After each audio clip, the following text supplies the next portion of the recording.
नमस्कार। आज मैं आपके सामने लेकर आना चाहता हूं मसीह विरोधी के बारे में कुछ बातें कहना चाहूंगा।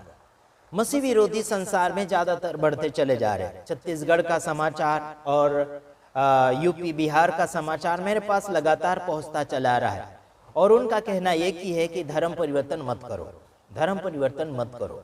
साथ ही साथ मैं आपको बताना चाहता हूं कि हिंदू धर्म में अधिकतर लड़ाई झगड़ा करने वाले लोग पाए जाते हैं और साथ ही साथ वही गुण मसीह समाज के अंदर भी ज्यादातर फैलता चला जा रहा है।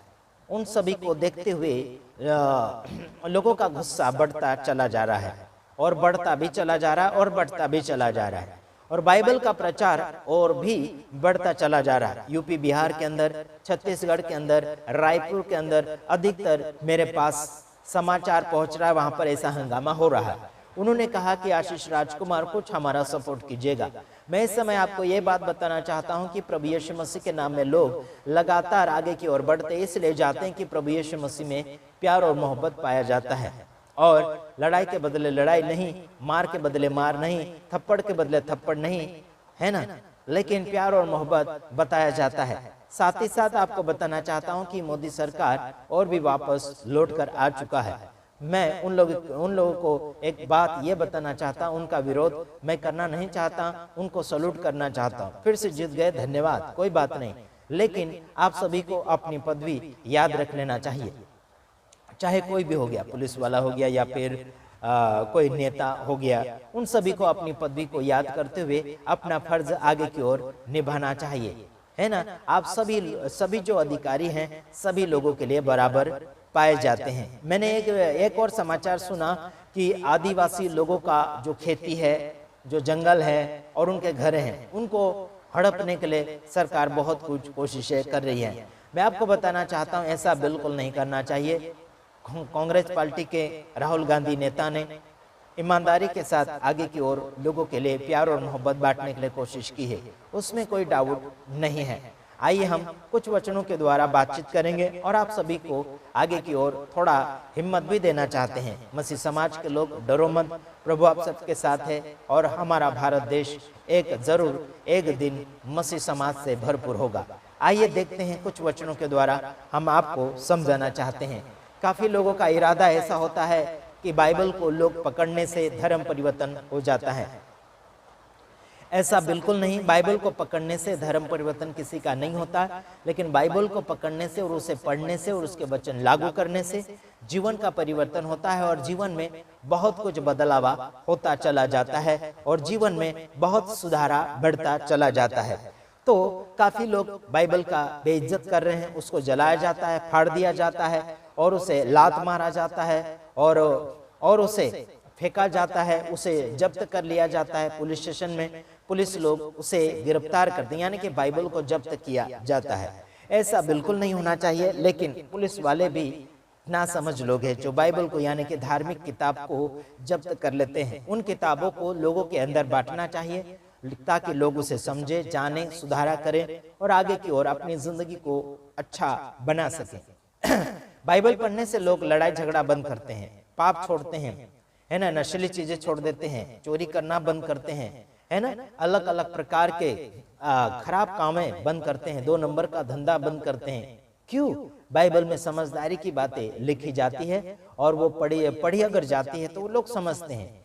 जो समझदार है वो समझता है और जो ना समझदार है, जो मूर्ख समान जीवन जीता है, वो व्यक्ति बाइबल को पूरा अगर पढ़ लेगा फिर भी उसे समझ में नहीं आएगा, क्योंकि वो व्यक्ति ना समझ है और उस बाइबल का वचनों को लागू भी नहीं करना चाहेगा। क्योंकि मसीह समाज में भी ऐसे लोग हैं जो बाइबल को पढ़ने के बावजूद भी उसका जीवन परिवर्तन नहीं हुआ, उसका जीवन नहीं बदला है, वो गुंडागर्दी, मारपीट, नशा और बहुत कुछ पाप में जीवन जी रहे हैं, है ना।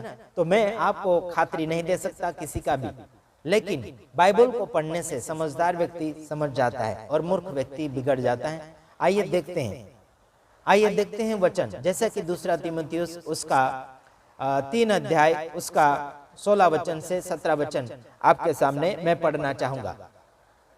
हाँ, हर एक पवित्र शास्त्र परमेश्वर की प्रेरणा से रचा गया है और उपदेश देने के लिए और समझाने के लिए और सुधारने के लिए और धार्मिकता की शिक्षा में लाभदायक है। मेरे तमाम भाइयों बहनों, बाइबल इसलिए लोग पढ़ते हैं कि सुधारा कर लें।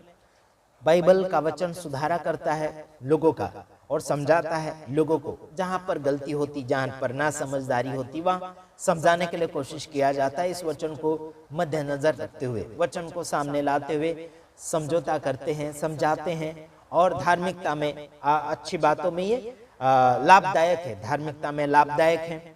समझाते हैं इस बाइबल के वचन के द्वारा, सुधारते हैं वचन के द्वारा, ताकि प्रभु यीशु मसीह को मानने वाला या फिर इस वचन को मानने वाला व्यक्ति क्या बन जाए, आगे देखते हैं। देखिए, ताकि परमेश्वर का जन सिद्ध बने और हर एक भले काम के लिए तत्पर हो जाए।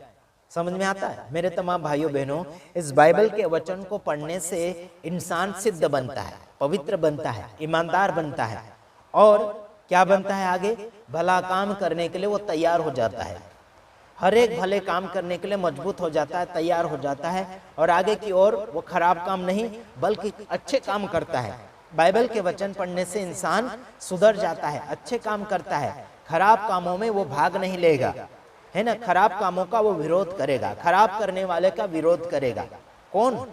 जो सुधर जाता है, जो सही बन जाता है, वो खराब काम करने वाले का विरोध करेगा और खराब काम का विरोध करेगा। जैसे कि मैं कभी भी खराब काम का सलूट नहीं करता, उसका बढ़ावा नहीं करता हूँ, है ना। मिलावटों का कभी बढ़ावा नहीं करता हूँ। मैंने काफी लोगों से पंगा लिया, बड़े बड़े रेवरेंड बिशप से पंगा लिया, है ना। काफी बड़े बड़े रेवरेंड बिशप का मैंने विरोध किया। क्यों विरोध किया मालूम? बड़े बड़े धार्मिक लोगों का मैंने विरोध किया, पुलिस वालों का विरोध किया, सरकार का विरोध किया, काफी लोगों का मैंने विरोध किया। क्यों किया? क्योंकि मिलावटें मुझे नजर आ रही थी उसमें। मिलावटें मुझे बिल्कुल पसंद नहीं है। चाहे कोई भी व्यक्ति हो गया, चाहे छोटा हो गया, बड़ा हो गया, कोई भी हो गया, हम उसका विरोध करते हैं। लेकिन मेरे तमाम भाइयों बहनों, जो धार्मिक काम करता है, जो भला काम करता है, जो सुधारा करता है, जो मेल मिलाप करता है, उन व्यक्तियों का हम तारीफें करते हैं और उनको आगे बढ़ाते हैं। ठीक है मेरे तमाम भाइयों बहनों, आप सभी का भी हम बढ़ावा करेंगे, आप सभी को सैल्यूट करेंगे। कब? जब आप अच्छा काम करेंगे, तब आपका हम सपोर्ट करेंगे, आपको आगे हम मदद भी कर सकते हैं। ठीक है मेरे तमाम भाइयों बहनों, तो आगे बढ़िए, प्रभु आप सबको आशीष करें। गॉड ब्लेस यू, आमीन।